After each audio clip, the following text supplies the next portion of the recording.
Daremos inicio al foro Hablemos de Protección Social en Colombia, con la intervención de la presidenta ejecutiva de Asocajas, doctora Adriana Guillén Arango. Bienvenida.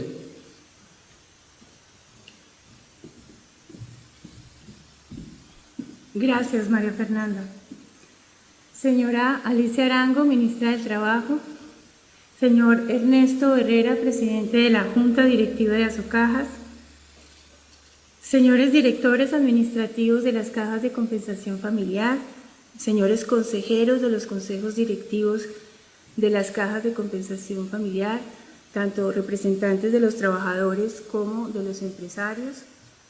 Señores funcionarios de las cajas de compensación familiar, señores funcionarios del Gobierno Nacional, honorables congresistas, representantes del cuerpo diplomático, señores representantes de los gremios del país, señores representantes de las centrales obreras, señores empresarios, señores conferencistas, señores participantes nacionales, representantes de los medios de comunicación, señores patrocinadores, Amparo, Juan Diego y Edgardo, un saludo especial, gracias por su apoyo.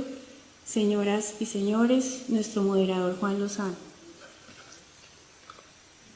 En primera instancia, yo quiero agradecer a la señora ministra del Trabajo, doctora Alicia Arango, por todo su apoyo y colaboración para la realización de este foro tan importante.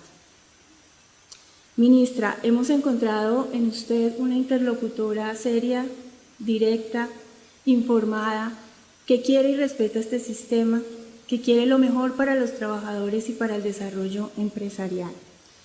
Deseo agradecer además la presencia de los ministros de Hacienda, Alberto Carrasquilla, del ministro de Salud, Juan Pablo Uribe, del ministro de Vivienda, Jonathan Malagón, porque reunir este alto nivel de funcionarios y sobre todo esta calidad de personas, de por sí es un hecho muy importante que quiero resaltar, porque es una oportunidad única para hablar de manera transversal de un tema que nos importa a todos, que es precisamente la protección social, un tema relevante para toda la sociedad colombiana. Y finalmente quiero extender un sentimiento de gratitud a todos nuestros panelistas invitados y a nuestro moderador Juan Lozano, que aprovecho para felicitar por su reciente designación como director de noticias del canal RCN. Eso nos engalana. Muchas gracias. A los directores de las cajas de compensación, también agradecerles su apoyo, a sus equipos y a sus colaboradores, a los miembros de los consejos directivos, a los periodistas que se interesan por este tema tan importante y a todas las personas que hoy asisten. Como saben, como les hemos contado, Asocajas cumple 50 años representando a un gremio que en mi concepto encarna lo mejor de un buen modelo de buen gobierno. Esta es una triada integrada por empresarios, trabajadores y gobierno, cuyo único propósito es la realización de una prestación social de incalculable valor para millones de trabajadores en Colombia. Así que me siento muy orgullosa de representar este gremio, un gremio que cada día conozco más porque, como ustedes saben, es un gremio complejo, que cada día me apasiona más y pienso que esta es una oportunidad pertinente para afirmar que los gremios son parte esencial del desarrollo de nuestro país, en donde sus voceros no solamente defienden los intereses de sus representados, sino también defienden el bienestar de toda la colectividad. Nuestro deber como gremio es ayudar al Gobierno Nacional en la construcción de Estado, porque si un Estado se descuaderna, se impide el progreso y el bienestar de la ciudadanía. Esto, claro, sin llegar a ser obsecuentes con esas mismas autoridades, pues también es nuestro deber a veces operar como diques de contención en la conducción de la política pública, cuando existen desaciertos. En consideración a ello, pensamos que el poder de un gremio ya no reside en la capacidad de presión. Antes pensábamos eso, sino en el poder de sus propuestas, en la capacidad de articularnos con otros gremios y con los hacedores de política y saber leer, sobre todo, e interpretar la realidad nacional y lo que está sucediendo. Es por esa razón que hoy quisimos abordar de manera holística el tema de la protección social, entendida como ese conjunto de medidas de asistencia y aseguramiento que permite reducir la vulnerabilidad de los hogares frente a la eventual caída de los ingresos, todo dentro de un adecuado manejo del riesgo. ¿Riesgos como cuáles? Como la enfermedad, como los accidentes, como la muerte, la discapacidad, la vejez, el desempleo. Todo ello no solo dentro de una lógica indemnizatoria, sino también desde la prevención del riesgo y la reducción de sus impactos. Los sistemas de protección social hoy en día son estabilizadores automáticos de los ingresos de las personas y, en consecuencia, estabilizadores de la demanda agregada. De manera que las medidas de protección social son eficientes si tienen la bondad de retener esa capacidad de consumo en los hogares de ingresos medios y de ingresos bajos. No debemos perder de vista que en Colombia casi el 70% del Producto Interno Bruto tiene que ver con el consumo de esos hogares. Hogares que a la larga se convierten en la capacidad productiva y laboral de este país. En países de ingresos medios y bajos, se calcula que ellos invierten entre el 25% del gasto fiscal en protección social. La Oficina de Presupuesto del Congreso de los Estados Unidos informó recientemente que fue la inversión en su sistema social lo que logró conjurar la crisis realmente del año 2008 y no otras medidas como los recortes fiscales a los ingresos más altos o como la extensión de créditos para la compra de primera vivienda.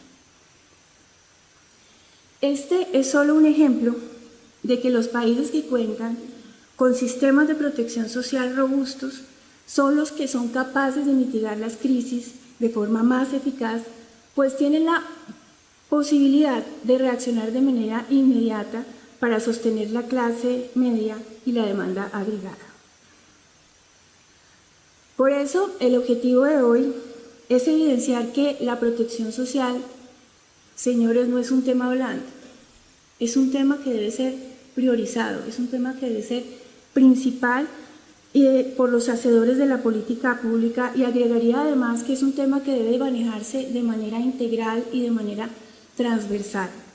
Estamos llenos de intervenciones marcadamente sectoriales y lo que pasa con esas intervenciones aisladas es que fraccionan la eficiencia del sistema de protección social. Con ello no estoy sugiriendo, ni más faltaba, modificar la estructura institucional de nuestro país, pero sí revisar la estructura del sistema de protección social. Si no, miremos hoy dónde está el hueco fiscal. Realmente el brazo más eficiente de la política social, de la política fiscal, es atender la política social.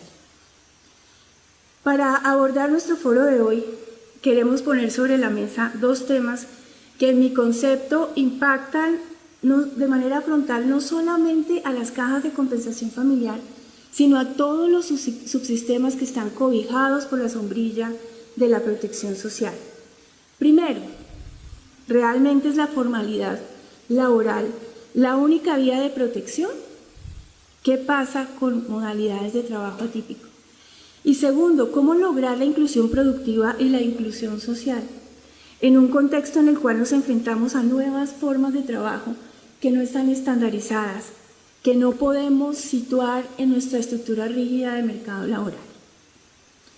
Respecto del primer planteamiento, yo creo que no podemos desconocer ninguno de los aquí presentes que el trabajo es el dador de los derechos de protección social. El trabajo debe ser el generador de esos derechos. Un trabajo que en el futuro debe ser, cualquiera que sea su modalidad, un trabajo decente, un trabajo que rompa la desigualdad, un trabajo que favorezca el desarrollo sostenible. Pero en buena parte de nuestros países, la inclusión social se ha estructurado no a partir del trabajo o de la generación de ingresos, sino a partir de un formato de trabajador asalariado o prestador de servicios a través de contrato. Eso es lo que entendemos por formalidad laboral. Es imposible que un hogar se incluya socialmente bajo el modelo colombiano si manejamos este concepto. Esto significa que hemos convertido a la relación, al contrato laboral o al contrato de servicios en el articulador de la protección frente a la materialización del riesgo, y es en consecuencia, desde nuestro punto de vista, la única vía a la formalización. Pero la pregunta es, ¿por qué? ¿Por qué la protección social gravita solamente en torno a un vínculo contractual? Y pienso que las respuestas pueden ser porque no sabemos hacerlo de otra manera, porque históricamente lo hemos hecho así, porque no teníamos los retos en ese momento que hoy se presentan bajo esas nuevas formas no estandarizadas de trabajo. Tal vez porque es más fácil manejar las cotizaciones de los subsistemas a través de los ingresos que conocemos en las nóminas. Y otra pregunta, ¿qué pasa con las personas que carecen de ese vínculo contractual, pero que perciben ingresos, que están aportando al sector productivo y que no están asegurados? Lo que puede pasar es una de dos cosas. La primera, que tengamos una población desatendida, pero con ingresos. Y la otra es que tenemos una protección, una población a la cual le resulta mejor continuar beneficiándose de transferencias y subsidios cruzados destinados a personas realmente vulnerables. Con lo cual, estamos anulando la finalidad de estas transferencias, que es reducir la desigualdad y mover esas personas de un estado de vulnerabilidad a la clase media. Con esto no solamente se torna ineficiente el gasto público, sino que no estamos permitiendo que esas personas realmente sean productivas, accedan al proceso productivo. Basta revisar nuestro sistema de salud, donde la regla debía ser el régimen contributivo y la excepción el régimen subsidiado, con una relación más o menos de 70-30. Hoy la ecuación se ha invertido. Tenemos más personas en el régimen subsidiado que en el régimen contributivo. Todo esto para afirmar que la inclusión social no puede seguir dependiendo únicamente de esa conexión contractual. El gran reto sobre el cual debemos empezar a repensar nuestros esquemas de aseguramiento y prestación debe depender de la capacidad sostenible de generar ingresos, lo que se conoce como inclusión productiva, en esquemas de producción sin necesidad de la existencia de esa relación. ¿Por qué estoy haciendo ese llamado de romper esa fórmula clásica de relación laboral? Porque en Colombia, según cifras del DANE, el 48% de la población ocupada es informal y el 22% de nuestra población formal es cuenta propia. Por lo cual nos muestra que las relaciones asalariadas no son la característica principal de la ocupación en Colombia. Nuestra capacidad, no solo en Colombia, no es nuestra regla general en el mundo y al parecer esta ecuación no va a cambiar fácilmente. Nuestra capacidad de afrontar el reto de la doble inclusión yace en la capacidad de pensar en esquemas flexibles de generación de ingresos formales. Es decir, no solo pensemos en crear empleos formales, debemos pensar en crear ingresos formales o ingresos formalizables. El trabajo asalariado no podría ser, en este caso, el único camino. Y para lograrlo, solo caben dos caminos: disrupción y cambio cultural. Cambio cultural, esto es en la forma como nos comportamos frente a los esquemas de protección. Disrupción, porque nuestro modelo laboral se está quedando obsoleto. No es posible construir el cambio a menos que construyamos colectivamente un nuevo modelo. El sistema de seguridad y protección social que se planteó gracias a la Ley 100 fue producto de la mente brillante de Juan Luis Londoño y permitió sentar las bases de la transformación social en Colombia. Sin embargo, han pasado casi 26 años y la sociedad colombiana no es hoy como era en ese entonces. Nuestras necesidades han cambiado y sobre estas necesidades debemos repensar los mecanismos de inclusión social y productiva. Y cambio cultural, ese creo yo que es el más importante y el más urgente, porque necesitamos provocar un cambio de comportamiento, asumir un compromiso de corresponsabilidad frente a nuestros riesgos.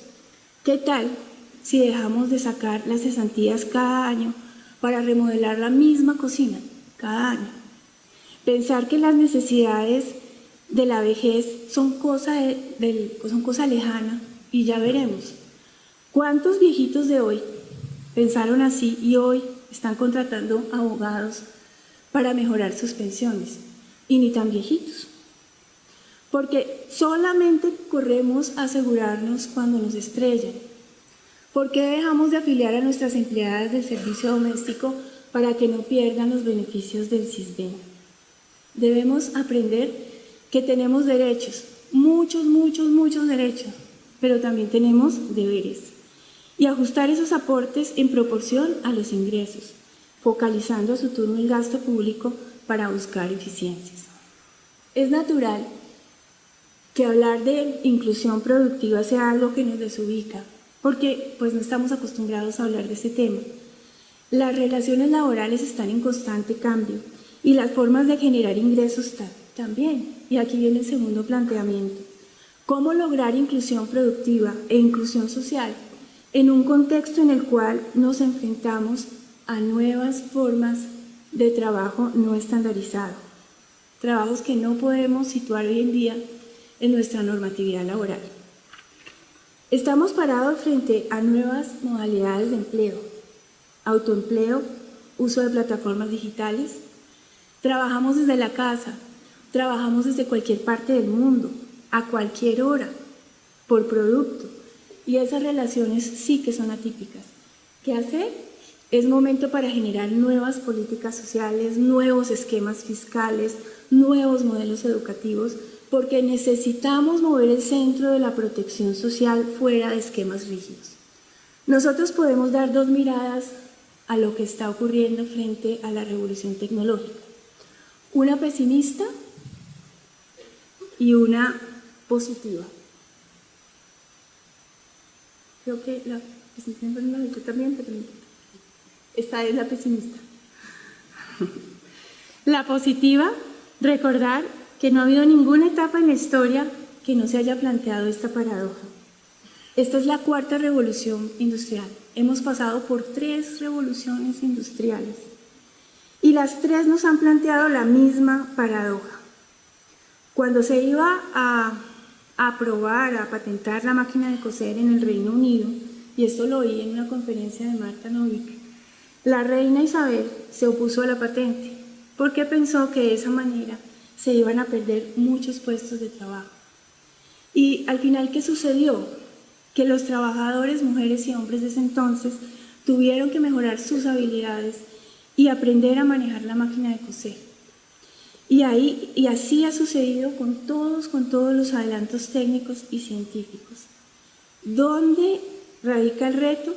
En personas mejor calificadas. Las cadenas productivas han cambiado su configuración respecto de lo que demandan de los países en desarrollo. Hoy no solamente están demandando mano de obra, están demandando calidad que proviene del uso de la tecnología y la reducción de costos logísticos. Tenemos que pensar en nuestros perfiles, porque el problema radica en que desaparecen las ocupaciones de menor calificación, pero en cambio las ocupaciones de mayor calificación se van haciendo más necesarias. En este proceso, todos los actores del sistema jugamos un papel. Los hacedores de política pública, el Ministerio del Trabajo, el Ministerio de Hacienda, el Ministerio de Educación, el SENA, el Ministerio de Comercio, las cajas de compensación, las universidades, los centros que educan para el trabajo.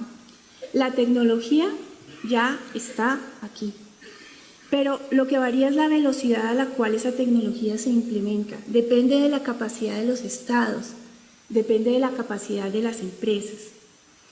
El proceso de tecnificación es más lento, no es lineal en nuestros países. Entonces, tenemos tiempo de planear para tener capacidad de respuesta y entender cuáles son las capacidades que tenemos que formar. Debemos, además, hacer esto no desde la oficina, sino acercándonos al sector productivo de hoy, pero también al sector productivo del mañana. Alguien tiene que estar revisando la tecnología. Y, como dije, acercar la regulación laboral a estas nuevas formas de trabajo. Tecnología indudablemente es productividad. No podemos tirar el sofá por la ventana porque no nos queda bien en la habitación. Debemos encontrar la manera de que estos avances tecnológicos contribuyan al desarrollo de nuestros países, generen mejor calidad de vida de nuestros habitantes y proponer disruptivos modelos de protección. Como no podemos evitar la tecnología, la única respuesta es invertir hoy más que ayer en las personas. El problema, como diría Carmen Pajés en Cartagena, no está en el título, sino en las competencias que emanan de ese título. La globalización impone la necesidad de aprender constantemente. Ese es el reto de nuestro sistema educativo, para las cajas y sus centros de formación, para las universidades, así como para el SENA. ¿Qué tan pertinentes son nuestros programas educativos? ¿Cuántos de ellos sirven al sistema productivo? Como todos ustedes ven, lo que hay son muchas preguntas, pocas respuestas y mucho trabajo por delante. Desde Asocajas queremos participar en esta discusión, queremos aportar en todo lo que esté a nuestro alcance, señora ministra, y es por eso que realizamos el foro de hoy, para escucharlos a todos ustedes y lo que tengan que aportar. Como saben, las cajas de compensación familiar creemos en la protección social y creamos bienestar. Muchas gracias.